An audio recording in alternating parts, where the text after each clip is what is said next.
Hello, my friends. This is Andy and Hedia coming live from Yorba Linda, California on a late show. Late show.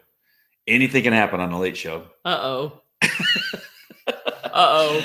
We just came back from a wedding, so sorry for being so late. But today was, again, one of those days that just kind of like so much. You had to go to the airport, you had to pick up your daughter.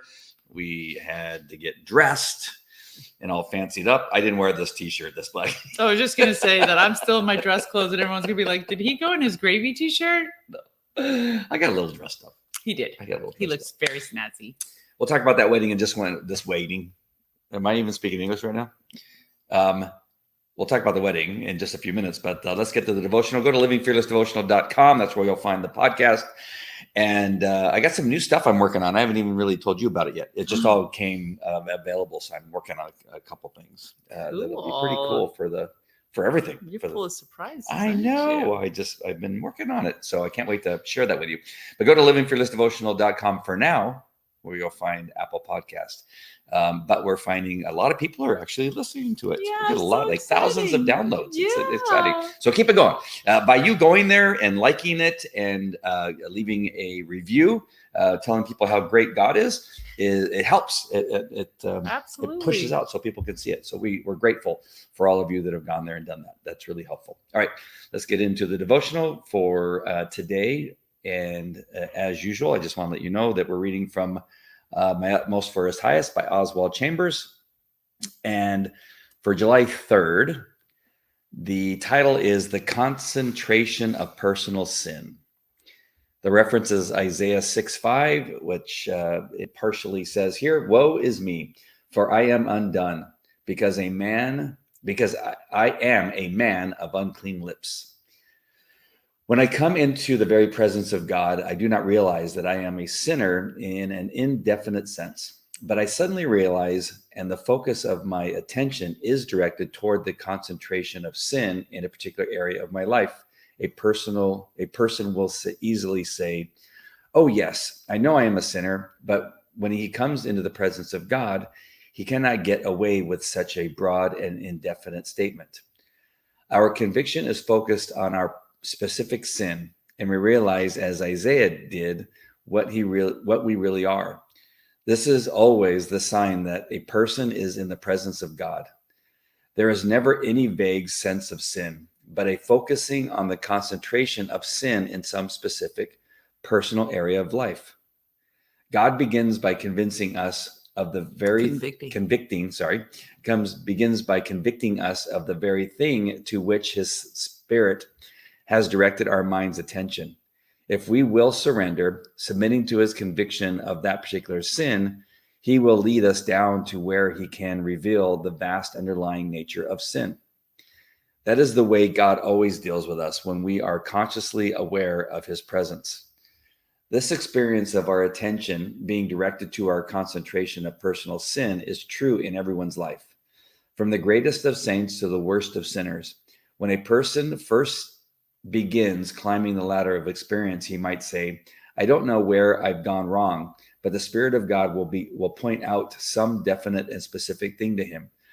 The effect of Isaiah's vision of the holiness of the Lord was the directing of his attention to the fact that he was a man of unclean lips.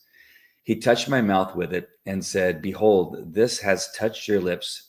Your iniquity is taken away and your sin purged." The cleansing fire had to be applied where the sin had been concentrated. So, Hidia, do you mind if I start with something? No, I need you to start with something. Okay. Because it's even more confusing. Unlike other times, the second or third time I read it, it begins to make sense. And then especially when we're live this time, it took me to a whole different place now. Now I'm really confused. Okay. I was like, a whole different place. Yes, like that's not cool. even. Yes, go ahead.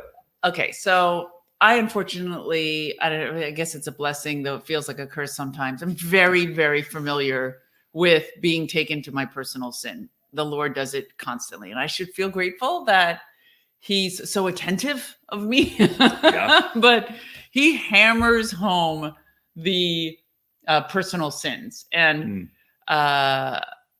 what I think is really important for everyone to focus on in this one is this scripture of Isaiah, because I think the verses that are left out some make it lose a little bit of its meaning. So if you don't mind, I'm going to start with where it is with 6:5 and then read 6:6, because I think that without that, it doesn't make as much sense. Okay. So I said, this is Isaiah speaking, "Woe is me, for I am undone, because I am a man of unclean lips, and I dwell in the midst of a people of unclean lips. For my eyes have seen the King, the Lord of hosts." Then one of the seraphim flew to me, and that's an angel, having in his hand a live coal, which he has taken from the tongs of the altar.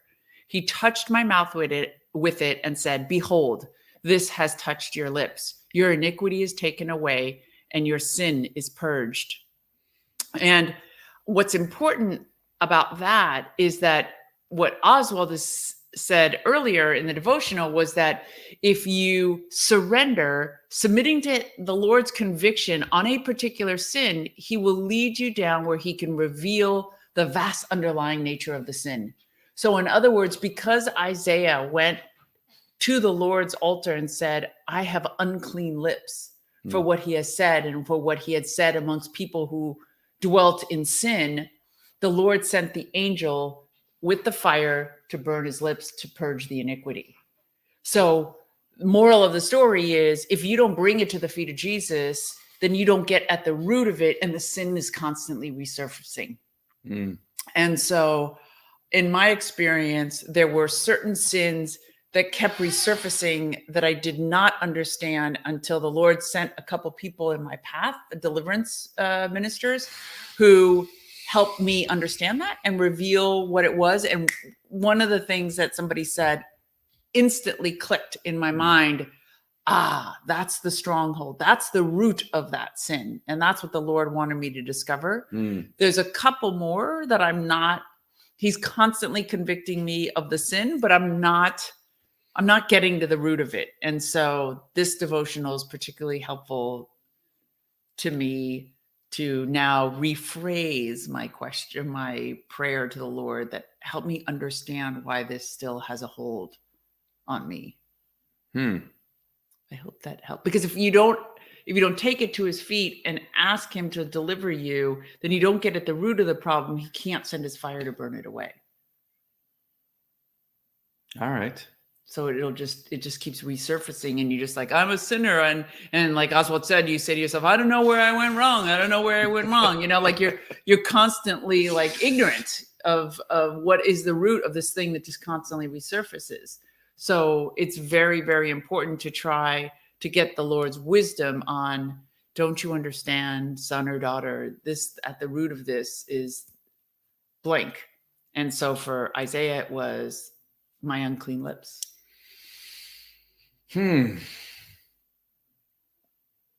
Wow. First of all, hi, Amy. Nice to see you. Hi, Amy and Priscilla. Glad you're on again. We saw you last night on my other show. And Priscilla, nice to see you too. And I hope your friend's getting through. This is a very tough time. Your post about your friend who was put into a state of coma I'm sorry to hear that. for treatment of her cancer. We just know that God's going to do what he feels is right in that situation. It would be great for him to heal her and bring her back to this earth. But we also have been learning so much about people that God has decided it's time for them to be in heaven too. So pray for you and her. Is that her? Yeah. And her family, peace and comfort during such a difficult time. Yep. And Priscilla's saying hi to Amy, and Amy's saying hi to Priscilla. I like sharing that because it's just like this. Or I love now. I see in some people's posts that I know have no idea who the other person is, but they met through our show. Oh, nice! Like I love that. It's just I met all your friends through this show too. Yeah, it's just so funny to see people commenting. I go, oh, wait a minute, they became friends. And we went to a wedding today. Yes, of a Facebook friend. Of a Facebook friend. We went to a wedding. We'll talk about that in 1 second. But I want to get back to this devotional, of course, because this is about the devotional. Yes. So a couple things, but now you're making me think of some other stuff here. Excuse me. There was the one part here where it says, oh yes, I know I'm a sinner, but when he comes, and they're talking about the sinner, but when he comes into the presence of God, he cannot get away with such a broad and indefinite statement. And I think that's interesting because it's saying there when the sinner comes into the presence of God. But what we've learned over the last several months is that God dwells within us. Right. And so there is still, I think, some, and not me as much now as maybe in my past, is that I'm just going to do this while God's not around. Oh, now you know that. You know what I mean? It's impossible, right? You know, it's like, Yes. when I'm wherever, I don't know, doing something with my friends, or, talking about, just talking stupid stuff that I shouldn't be talking about with my buddies or something like that, like in the locker room, saying, hey, your old lady and my old lady and that kind of stuff. Yeah. Like, God's not in the locker room. I can say anything I want. For sure. And so that little phrase there kind of caught me as well. Oh my gosh. That's how I used to think, is that there were times when God was with me, and other times I felt that I was in a place where he couldn't see me. It wasn't looking. I wasn't looking. Or it was just me not feeling it. I was just not in the presence of God, even though God was there. Yes. Am I talking in circles? No. Because I think there are times where you think you can get away with stuff, and I do. I have these conversations with him that I'm just not listening right now. I know you're speaking. And I know you're like, hello, daughter. Yes. And I'm just not. I'm ignoring you, which is horrible. And I think we do that as couples, married couples or couples that are dating. And that's where we get into trouble sometimes, and where we'll be with maybe our buddies again, or a friend, and saying, yeah, I like him, but he's really kind of a jerk or something like that, where you just talk bad about the spouse when they're not around. Right. Yeah. That's kind of that same thing. We may feel like we can say stuff, that's inappropriate when we don't think God's around, just like we might say things that are inappropriate when our spouse isn't around. Right. But what makes a relationship fantastic and great is that, we've learned that is not the way to build a relationship. No. That we talk the same as we would when the person's in the room as when the person's not in the room. Right. Same with the Lord. Same with the Lord. So that's what I got from that thing about the presence. So that's kind of the thing. But then when you started talking, it took me to a whole new place. And now I really can't think about what that was. So we have to talk about when we're off air again. But there's so much to this, dealing with some of the things that we struggle with still on a daily basis of our old self. Because the Lord wants to purge us of them. So if we don't acknowledge them individually in his presence. Oh, I remember what it was now. Oh, good. And I'm sorry. Please. Is that, there's certain things that we may say out of like things that trigger us, for perhaps, but we'll say something like, we'll get affected by it, by maybe something you say, and it'll make me mad. I can't think of something right now, but just say you said something, and I kind of barked at you about something. There is the sin that I'm treating you poorly in the way that I'm talking to you, but what is the real problem? What's the real sin? The real sin is something that's over here that I have to deal with, or exactly, else for both of us, everybody, right? Or this thing keeps happening. Yes, absolutely. That's you speaking made me think that. Oh wait, what's the deeper problem? Absolutely, what's the bigger issue? That am I dealing with a sin that was on me? Again, we can have parental issues or daddy issues or mommy issues, right? That we've not dealt with yet, which was a sin at the time them laid upon us that we still struggle with, or something that we were doing for a very long period of time. Brokenness. Yes, brokenness. Yeah, absolutely. That the things that are causing us to be sinful in this area that's not really the thing. That's not the sin. The sin is this thing over here that's causing this other sin now to be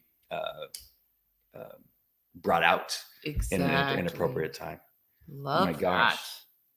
So much deeper. Yes. So I now realizing that, what do we do? I mean, what's the thing? Do we just now, oh my gosh, I know that I have this thing. I mean, I'm sure there's something sometimes you'll say, I don't know what those other women did to you, but thank you for being honest about that. Yeah, I'm trying to think of what it is, but I'm thinking, maybe a friend of mine is like, man, that's somebody else's mail. Like, like, don't drop that mail off at somebody else's house. That's not my mail. Yes. But it's so important. It's really important to get at the issue that causes the trigger. And the only way you get at the issue is, again, that's what I'm saying is so profound about this devotional, is you take it to the Lord. What is it about this that hurts me? One, there's a process of forgiveness.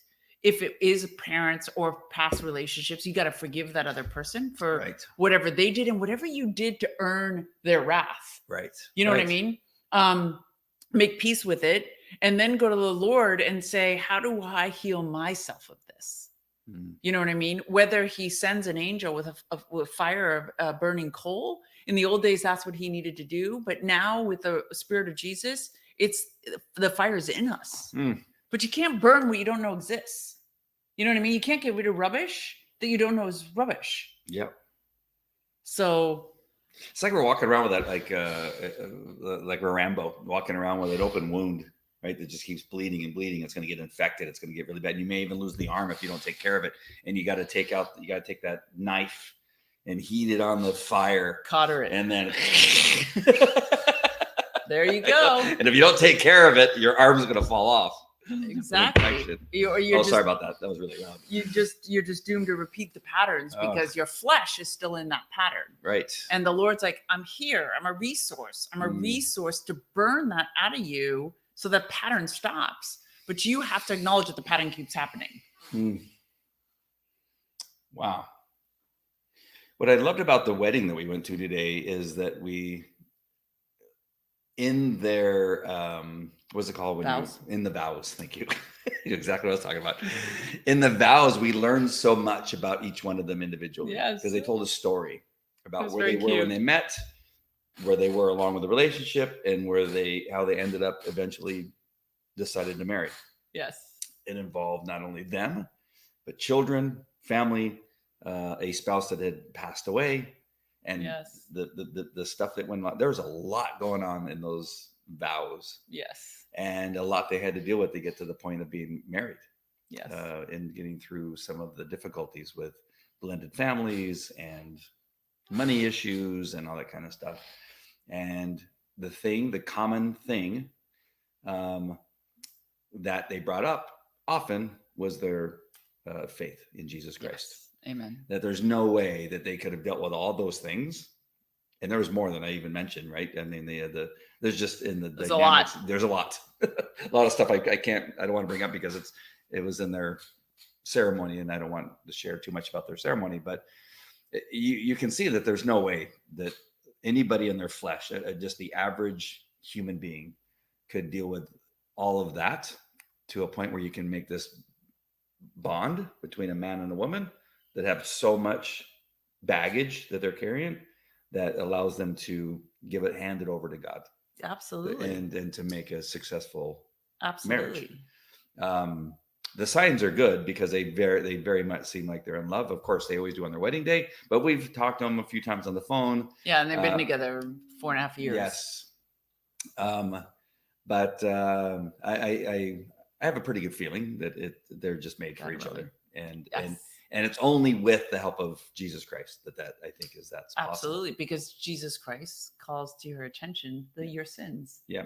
And that's one of the qualities that she constantly said about him is that he has such a forgiving heart. Yep. Such a loving heart, such a forgiving heart, which are two essential qualities of our faith in general, but also for our marriage.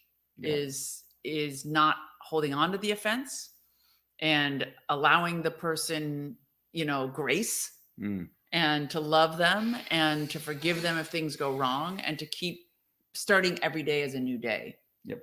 And they seem to have that theme about each other, which was beautiful. Yep. And then I want to talk about another couple that we met, or not a couple, a person, a single woman that we met. we're not going to use any names or anything like that. But that is the fun part about going to a wedding sometimes, is the people you meet, especially after they've had a few drinks. And they. And did you notice what Michael said about me in context of that? Oh, that woman? He understands why you don't drink. Yeah, but I want to bring up this one point, and that is, we were talking about how, because it's so hard to explain how this happened, but she and a friend and her friend's husband walked up to us and said, we are told to to reach out to you because you may know somebody that you could set me up with. In Vegas. That's how the conversation started, in Vegas. Like, you may know a retired police officer in Vegas that you could set me up with. Right. And both Hetty and I are like, I looked at her and I knew that I felt strongly, unless you are like hiding something from me, that's not even possible. Yes. As far as I knew. But so that again, it was just, it caused a whole another discussion. They left and they came back and it realized that, that it was just bad information. But in the end, what we had was a discussion. She said, all I want is a man that's, strong, dark, and handsome, tall, dark, and handsome. That's all I want. And she's she's not an ugly woman by any means. I guess, and then she went on to say she had 57 things that she was looking for in a man. And I go, is that all? 57? And so, but these people, they go to church, they're religious, what I'm getting the sense of. Yes. And probably not really right with God. Or walking with Jesus, maybe. Walking with Jesus. So I wanted to get you to kind of like talk a little bit about what we talked about, is that you prayed to God. Somehow Yes. God was playing a joke on you and gave you me. But I had a list. Yeah, but it wasn't 57 things. It was not 57 things. But what were you thought? You had some really good, like, listen, you got to be a little bit more. Well, first of all, I was trying to impress upon her that the height, like, I couldn't get her to back down from the height thing, and so I made a joke. I was like, in my list, I did not mention height. And so the Lord felt that was irrelevant. And so I made that joke to her, and she's like, no, it's very, very important to me. I want to be able to lean my head on his chest. And I was like, thinking to myself, I was like, this is the oddest personal request. I was just thinking to myself that, like, well, you want to think of, I want a kind man. I want him to have a good heart. I want to feel safe. I like the qualities that you think a Lord would be building in another human being, that it makes you compatible. And so I just worried. And she said, I've been 6 years basically yelling at God why he hasn't brought me the person. And I thought to myself, I think God's waiting on you to like fix your parameters. You know what I mean? Like, I didn't say that. I was like, but maybe this is about you more than it is about the person he's trying to send. Yeah. But I found in my own experience, the things that I thought I wanted, the Lord brought in a suitor, so to speak, somebody I was being, and then afterwards, when it was like a complete disaster, he'd be like, so how important is that quality now to you? Mm-hmm. And I'm like, not important. Let's cross that quality off the list. It's like, I don't need that quality.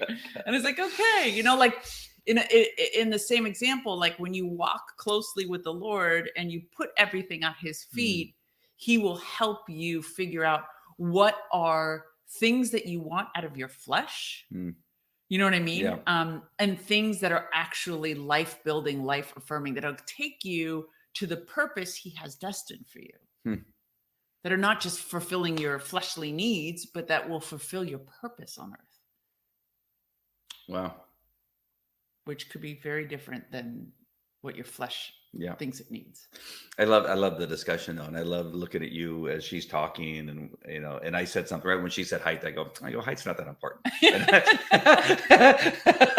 She was not backing down. No. So I thought that was really a really cool conversation. Then we were able to carry on that conversation on the way home and stuff like that, which was really good for us and humbling. Yeah. In a lot of ways.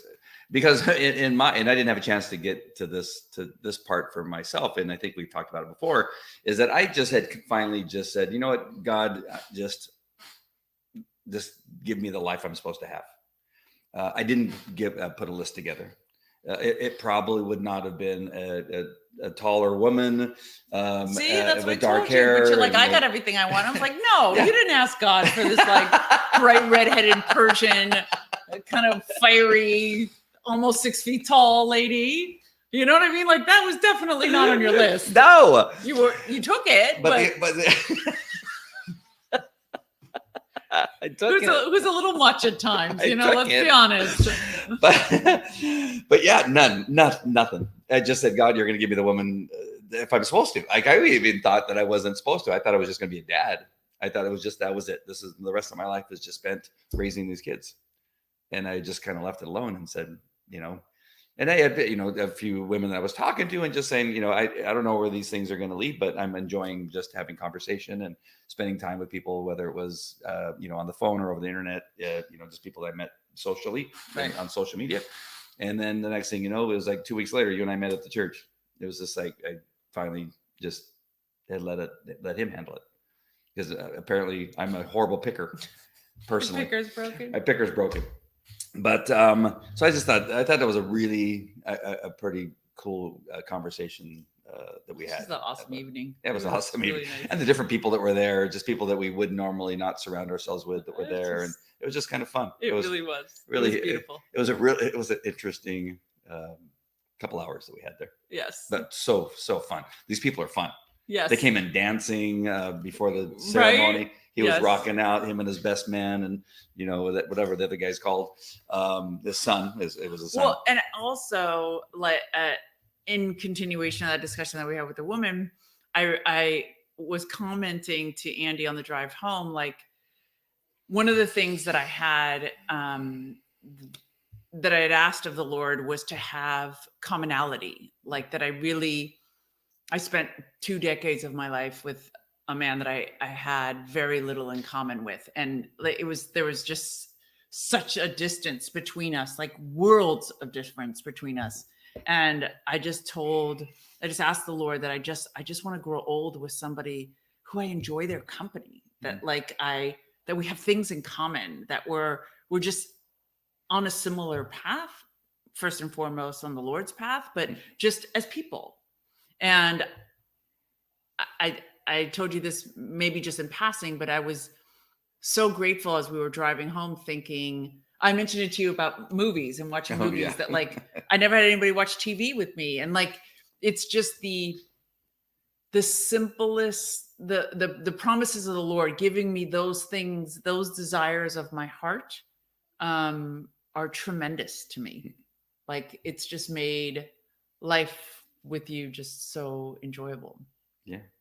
So yeah, it's pretty cool when we realized that we watched a movie that was just horrible together. It wasn't very good. Or when they are good. Yeah, when they are good. Priscilla says her picker's broken too. Yeah, God's picker is perfect. Really is. But my picker wasn't so good. I just laid it over to him. He can have it, and he took care of it. One last thing, I just want to visit, and I'm going to be as careful as possible, but you feel free to say what you wish. But Zara was visiting with other friends, yes, and and there was a moment where it didn't feel that she was having a good time where she was at, and there was some concern. You had some concern, and so it caused a lot of anxiety, and we prayed about it, right? And just had a lot of things to ask God that help, and that our concerns, our concerns were real, but we said, let's God, God, and we prayed about it a couple of times. I think in the morning and at night and over a meal. I think before we started devotional, I prayed about it, and brought home an incredible young girl. Her and I hugged like we've never hugged before. And she screamed your name. She screamed my name, Andy, I'm home, or whatever. And I came running down with my broken leg. And we hugged. Aww. So tight. She hugged me tight. Aww, so I hugged her back tight. And then we hugged together as a family. And then she's here now with my oldest daughter. And God answers prayers. Amen. And just turn something around that we thought I didn't share with you my concerns because you were already concerned. It would have done no good for me to go, I'm worried too. I just want to just mostly encourage you that God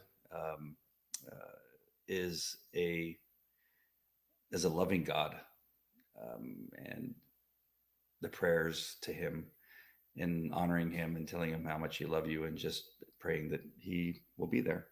Amen. And he will be there. Amen. So without getting too emotional, I'm just so grateful for the daughter he brought home. Oh, It was pretty good. What do you think? Ah, so true. I couldn't have said it better. It just turned something that seemed bad into something so good. It just it's miraculous. I've said this, and I know I'm a broken record, but when I had COVID, it turned something so bad into something so good. We learned so much about myself, my kids, and our relationship. My cancer turned something so bad into something so good. Yes. Today wasn't that good, but most. It reminded you how much you love me. The qualities of me that are most special. Okay, let me tell you about this. No, I can't tell you. So amazing. I had one more thing to share with you. The show that I did last night on the Andy Falco show, dealing with the school board and that kind of stuff. Another great conversation with one of the school board members. He called me today after I sent a member. I don't know if you know, but I sent those of you that watch the devotional and don't know this, I sent an email out to the school board members, the trustees, and the school district leadership, saying, discussing about masking of our kids. I stayed focused on just this one thing: masking the kids and vaccines, mandatory vaccines. And I sent them the studies that I found showing, how the masks are harming our children and how the vaccines are potentially harming our children, and my feelings about it, and asked for their response. Are they going to fight against mask mandates and vaccine mandates, or are they going to be for them? And I asked. 2 of them replied, and 1 of them called me today. And the great news is that he told me that that he believes that I don't want to say it in the wrong way. Yeah. He's just a godly man, right? And I think that's the best thing that I could say. Yes. And it was awesome having a discussion with him. There was one show that I wasn't that kind because of what I felt he should have done, but he's come out and made up for it. And so I must make sure. But he gave me a call today. We had a great discussion that he's going to fight against mask mandates and vaccine mandates, along with another school board member who reached out and sent me an email saying the same thing, that she was not going to be voting for any of those things. So, but it's great to see that when you do stuff like this, and I'm encouraging you all to do that too, get involved in your school board, whether it's your children or your grandchildren, or just you live in the community of the school that is thinking about these things. It's important for you too, that you let your voice be heard and let them know how you feel. So just take the time to do that, even if it's just asking them how you're going to vote. It's important to know how you're going to vote, because you do, as a voter in that community, vote for your school board members. Exactly. And you can vote them out. Yes. And so it was great to have these conversations. And everybody votes for the school board members, whether you have children in school or not. Yep. And none of this conversation would have occurred if I had not sent that email. Fantastic. It's an email that it's an email that it kept me up all night, and I ended up writing in the morning. So I just wanted to give you that update, that I had a great conversation with the school board members today. So that was really good, and found out that he's a believer. That's awesome. It was awesome. All right. Anything else? No. Well, we covered it all. We did. This devotional, again, turned out to be something completely different. Oh. I can tell you, the first time I read it, all those thoughts that didn't even come into play. It wasn't the second reading and then your discussion really brought up some really important stuff. It may not be the sin that you're committing at that point. That sin comes from some other sin that you need to resolve, or else this is going to continue to happen. I'm looking in the wrong place. Jesus. I'm looking in the wrong place. Right? Yes. I'm looking for love in all the wrong places. All right, my better friends. Not be looking for love in the wrong places. I just realized that. I love you. We had a great day today. Yes, we did. All right, my friends. We hope you have a great evening and a great 4th of July. Well, I will be coming on. I meant to do a dog training one this morning, and I completely forgot. I'm hoping I'm going to be able to do that early in the morning. Yes. It's an important 4th of July message. All right, my friends. We love you guys, and have a great night, and we will see you tomorrow. Yes. Right. God bless. God bless. Take care. Bye.